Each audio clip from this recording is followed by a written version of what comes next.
पाकिस्तान 'ਚ पंजाबी कॉन्फ्रेंसां दे सब तो वड्डे नैटवर्क पंजाबी नैशनलिस्ट फोरम वालों जी आयां नूं। पंजाबी नूं अपना ज़हन भी पंजाबी बनाना चाहिदा है।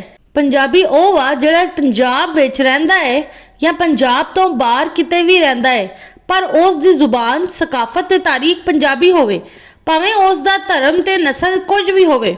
ਪੰਜਾਬ ਵਿੱਚ ਰਹਿ ਕੇ ਵੀ ਜਿਸ ਦੀ ਜ਼ੁਬਾਨ, ਸਕਾਫਤ ਤੇ ਤਾਰੀਖ ਪੰਜਾਬੀ ਨਾ ਹੋਵੇ, ਉਹ ਪੰਜਾਬ ਦਾ ਰਹਿਣ ਵਾਲਾ ਹੈ ਪਰ ਪੰਜਾਬੀ ਨਹੀਂ।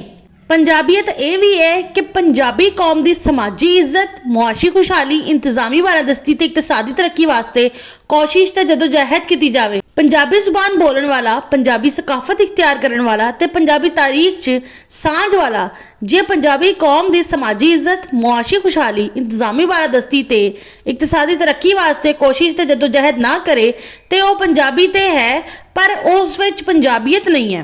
तजर्बे तो पता चलिया कि बहुत सारे गैर पंजाबियों ने पंजाबी बोल बोल के पंजाबियों अगे ये जाहिर किया है कि वह पंजाबी ने ते उन्होंने अपनी सियासत ते साजिशा नाल पंजाबियों नूं समाजी, मुआशी, इंतजामी, इकतसादी तौर पर तबाह ते बर्बाद करके रख छड़िया।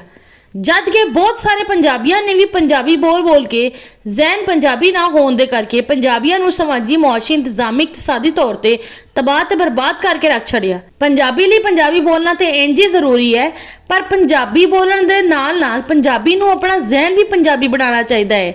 पंजाबी जहन सिर्फ पंजाबी बोलता ही नहीं, पंजाबी जहन सोचता भी पंजाबी विच ही है। पंजाबी जहन पंजाबियों के समाजी, मुआशी, इंतजामी, इकतसादी मसलियां ते भी ध्यान रखता है। पंजाबी जहन पंजाबियों के समाजी, मुआशी, इंतजामी, इकतसादी मसलियां ते गौर भी करता है। पंजाबी जहन पंजाबियों के समाजी, मुआशी, इंतजामी, इकतसादी मसलियां नूं हल करने की कोशिश भी करता है।